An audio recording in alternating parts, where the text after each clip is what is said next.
हबशी को। लेकिन वो अचानक जब उसे एडवांस की बोलने के लिए रात को अचानक उसके कमरे की तरफ जाती है, सोचती है कि मैं अभी पैसों की दिक्कत है तो मैं 1 महीने का किराया उससे एडवांस ले लेती हूँ।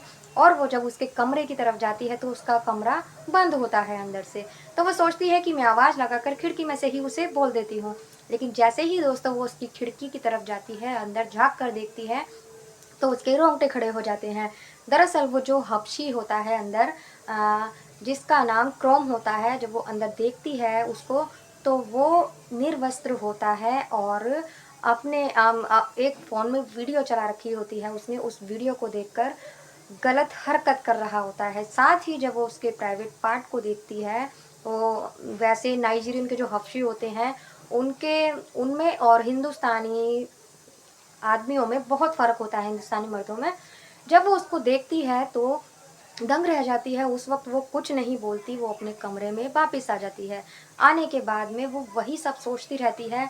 सोचने के बाद दोस्तों वो महिला जो होती है 40 साल की, वो उस हबशी के साथ ऐसा कुछ करती है जिसे जानने के लिए आपको पूरी वीडियो ज़रूर देखनी पड़ेगी और जिससे सभी लोग दंग रह जाएँगे। तो दोस्तों बने रहिए वीडियो में, और वीडियो अच्छी लगे तो प्लीज़ वीडियो को लाइक कर दीजिएगा, चैनल को भी सब्सक्राइब कर दीजिएगा अगर आप लोग चैनल पर नए हैं तो। मैं गीता गुप्ता, स्वागत है आप लोगों का मेरी आज की एक नई कहानी में। दोस्तों वीडियो शुरू करते हैं। दोस्तों ये जो घटना है ये मुंबई के एक इलाके की है जहाँ पर वो महिला रहा करती थी जिसका नाम सरिता होता है। जब वो वहाँ रहा करती थी, तो उसकी पति का 3 साल पहले ही देहांत हो जाता है। उसका अच्छा खासा मकान होता है 3 मंजिल का, और जिसमें काफ़ी सारे कमरे बने होते हैं, जो वो कमरे किराए पर भी दे दिया करती थी।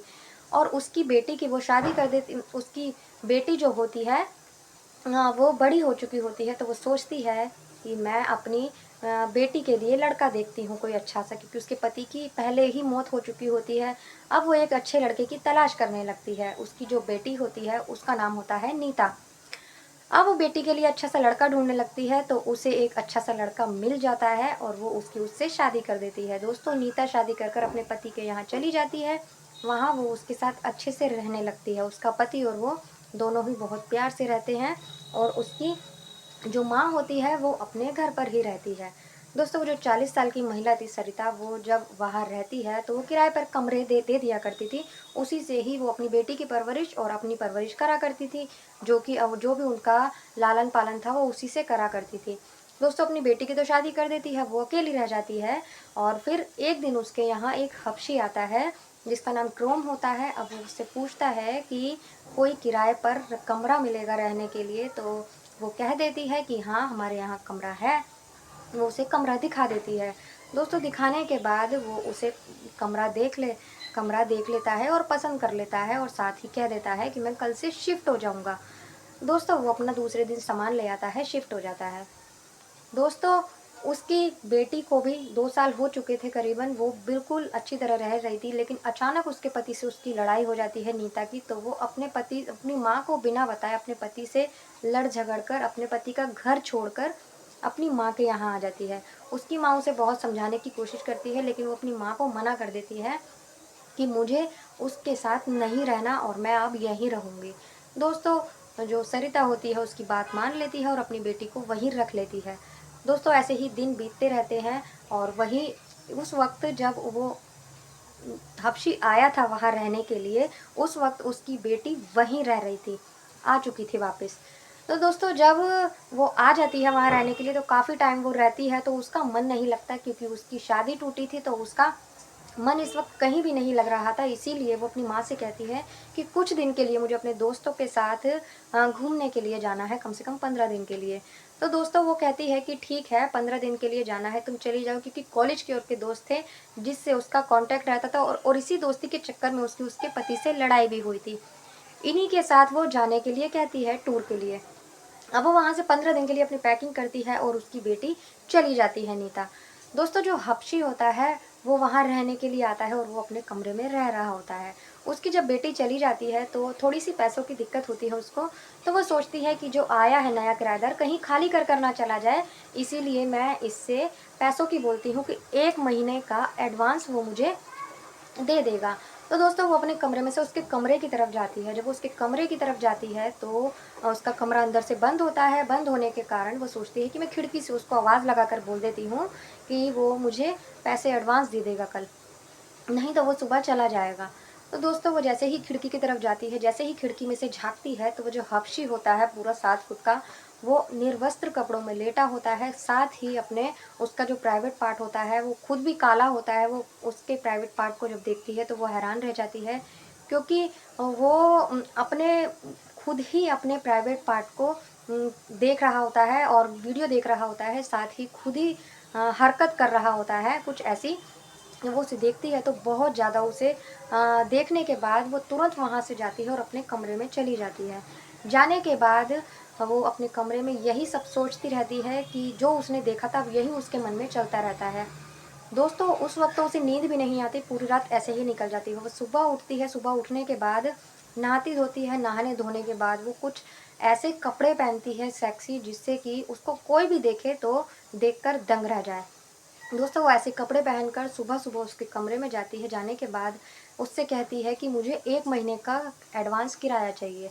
तो वो कहता है कि 1 महीने का नहीं, मैं आपको 2 महीने का दे दूँगा, बस आप 2-3 दिन रुक जाओ।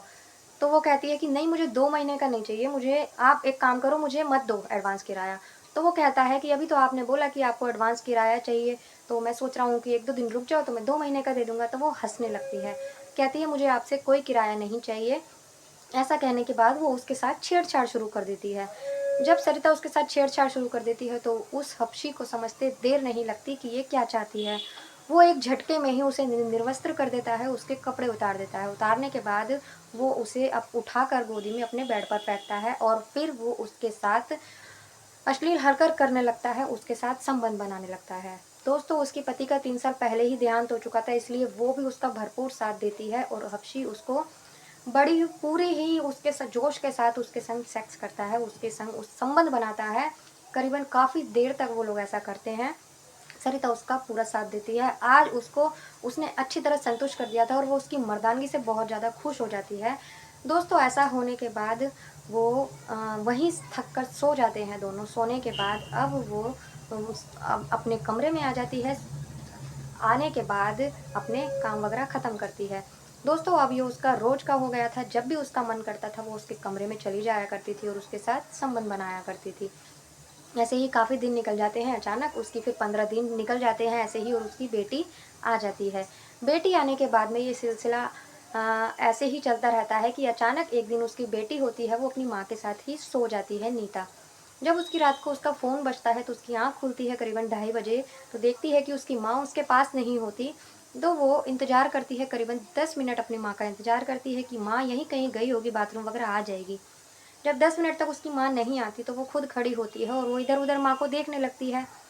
देखते-देखते वो उस हबशी के कमरे के पास ही चली जाती है, क्रोम के कमरे की तरफ चली जाती है और जब वो खिड़की से देखती है तो वो चिल्लाने लगती है, उसको गालियाँ बकने लगती है हबशी को और अब साथ ही अपनी माँ को भी उल्टा-सीधा बोलने लगती है। दरवाज़ा खुलवाती है वो, खोलने के बाद जो उसकी माँ होती है उसे समझाती है कि ऐसा कुछ नहीं है, ये है, वो है। वो आपत्तिजनक स्थिति में अपनी माँ को देख लेती है। साथ ही उल्टा-सीधा बोलती है, मैंने कभी सोचा भी नहीं था कि तुम ऐसी हो सकती हो, ये है, वो है। बोलने के बाद उसकी माँ उसे बहुत समझाती है लेकिन वो नहीं समझती। दोस्तों वो उस वक़्त तो सो जाती है लेकिन सुबह उठते ही वो पुलिस स्टेशन जाती है। पुलिस स्टेशन जाने के बाद पुलिस को कंप्लेंट करती है कि एक हफ्शी है जो मेरी माँ के साथ ज़बरदस्ती संबंध बनाता है और ज़बरदस्ती करता है मेरी माँ के साथ। पुलिस के आधार पर उसके घर जाया जाता है, उस हफ्शी को अरेस्ट कर लिया जाता है। अरेस्ट करने के बाद में उसे अंदर डाल दिया जाता है। डालने के बाद में फिर सरिता से पूछा जाता है, वो तो घर चली जाती है नीता। सरिता को बुलाया जाता है। सरिता को बुलाने के बाद पुलिस उससे पूछती है कि क्या तुमने इसके साथ अपनी मर्ज़ी से संबंध बनाए थे? तो वो जो सरिता होती है वो साफ-साफ पुलिस को बता देती है कि हाँ, मैंने अपनी मर्ज़ी से ही इसके साथ संबंध बनाए थे, इसकी कोई गलती नहीं है और इसे इसके देश वापस भेज दिया जाए। दोस्तों उसके कहने पर उसको छोड़ दिया जाता है और उसे उसके यहाँ भेज दिया जाता है। दोस्तों फिर वो भी अपने घर चली जाती है, अपनी बेटी से माफ़ी माँगती है, माँगने के बाद फिर वो पहले की तरह ही दोनों माँ-बेटी रहने लगते हैं। तो दोस्तों ये थी आज की कहानी, कैसी लगी आपको आप लोग कमेंट करके ज़रूर बताइएगा ताकि मैं अगली वीडियो में आपका नाम ले सकूँ। और मिलते हैं अगली किसी वीडियो में एक नई कहानी के साथ, तब तक के लिए नमस्कार।